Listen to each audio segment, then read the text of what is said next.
yes. Okay, I'm going to try. Cool. Heidi, help me. There we go. It'd be a great YouTube thing if it's... Thank you, Heidi and Fenton. And it's an honor to be mentioned in the same sentence with Mr. McBride, so that's really something. They asked me to speak for a couple minutes up here, and I think having a festival like this, I first off want to give props to you for doing this. This is an amazing thing. So. And I feel I need to give props where real credit is due. I wanted to introduce my parents here, Jack and Mary in the front row. And I say that because they were married in 1960, and at that point, it was illegal for them to get married in Georgia, Louisiana, Mississippi, Missouri, Nebraska, North Carolina, Utah, and Wyoming, and they did it anyway, which I thought was kind of cool. And it was illegal in California until 48 or 49. I got this all from Paul Spickard, my dear friend who does all the research so I can make art about it.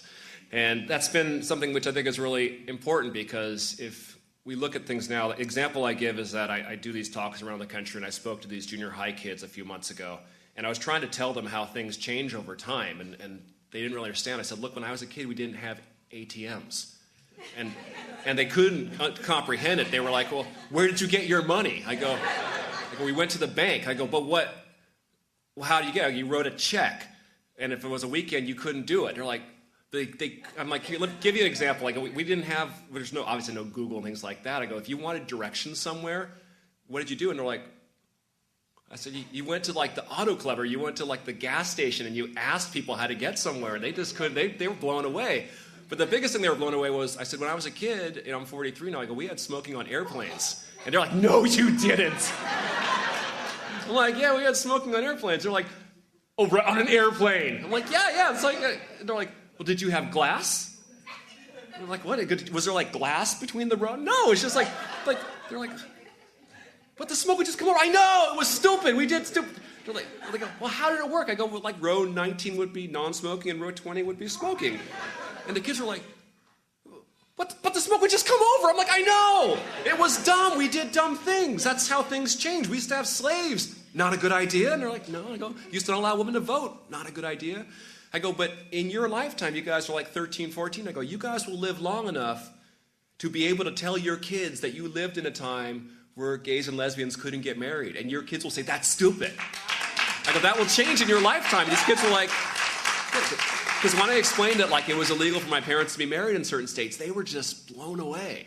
And so I think educating people about things like Loving versus Virginia is really, really incredible. And that's why I think like festivals like this are really, really needed. So I wanted to talk to you about an email I got recently. I got an email. I get these occasionally. And if you ever look at my website, you'll notice my email isn't on there, because there's just, when you do political work, you get the nice emails, and you get like the, wow. You know, I get these things from like, you know, white supremacists saying this is why genetic mixing is wrong, and their you know, just stuff like just crazy stuff. But this one guy wrote, it's like, I have a question. So why are you still doing work about this? You know, I'm like, and I go, what do you mean? And I actually wrote him back. I'm like, explain to me. It's like, well, you've been doing this stuff about this whole multiracial mixed blood thing for like, you've been doing it for like 20, 30 years, you know? I'm like, yeah. He said, well, aren't you done with it yet? And I'm like, I'll be done with it when we no longer talk about Senator Obama as a black candidate only, or when we talk about Tiger Woods as a black golfer. I go, I'll be done when we understand that race is not, well, first, if people understand that we're all African. You know, if we get to that point, then I'll be done. So when we start doing with that. So the important thing, the reason I do these books is I always think my work is about identity as opposed to about race, since race doesn't really, you know, obviously exist socially for us in big ways, but biologically in terms of DNA it doesn't. So my work has always been about identity, about telling our stories. And when I tell my college students or my high school kids or the little, you know, 10-year-olds I teach on the beach in the summer, I'm like, you've got to tell your own story. Unless you're happy with what's out there. If you feel that your life story is being told because Big Mama's House 3 comes out, and you feel that that's my story, you know, I can die now. If you're okay with that, then rock and roll. But I think it's like we live in a time now where, you know, you can become world famous for saying, leave Britney alone. And you can put yourself on YouTube and have like millions of people see it. I mean, we have a time where you can actually tell your story in a meaningful way. And I think that's the real key to this. And that's why I wanted to talk to people about this thing that we're doing with this, whatever you want to call this movement or this group of people. I think that we have amazing groups that have been around a long time, like AMEA. We have, magazines like Mavin, and we have, MASC was around when I first started coming, and there's all these different groups. And the thing that I noticed that I think is really, really profound is that despite the fact that we are all trying to do this very noble intent with very little help from mainstream organizations, very little help from, the U.S. government and so forth. I'm glad they let us check more than one box 8 years ago. But it's still their boxes. If you can tell me what non-Hispanic white means, I'm like, I still don't know if I should check that. I don't know what that means. It's still their boxes. So I think it's nice that Japanese American National Museum allowed me to show my work here 2 years ago, allow us to be here. It's really important. And I think the nice thing about these different groups is that for the most part, everyone has been very supportive of each other. And the story I want to tell there is about a gentleman named Ben Sloat, who I met, who is a visual artist out in East Coast. And it turned out that he was working on a very similar photo project to mine when I started doing the HAPA project about photographing people who were part Asian Pacific Islander. He was doing a project called the Half Asian Project, who was photographing people who were half Asian and so forth. And I saw a blog that he wrote where he said he was working on this project for about 3 years, and he went into a Barnes & Noble in Boston and saw my book. And he wrote how excited and how proud he was to see that book. And he wrote about it made him feel so good, and he bought it, and he started telling people about it. And I was like, that was so amazing, because instead of this kind of competitive thing, so I actually wrote a blog about how much I admired him.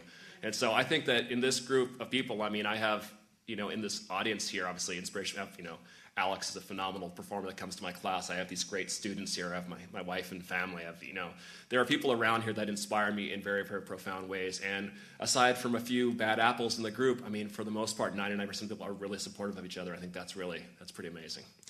So I want to dedicate this award to my father here, who's here. And the reason for that being,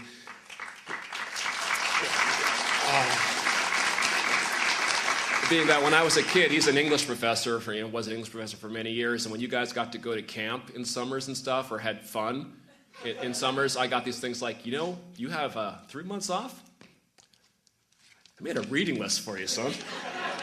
Next week, we're going to read Voltaire, and then talk about it, because you're 8.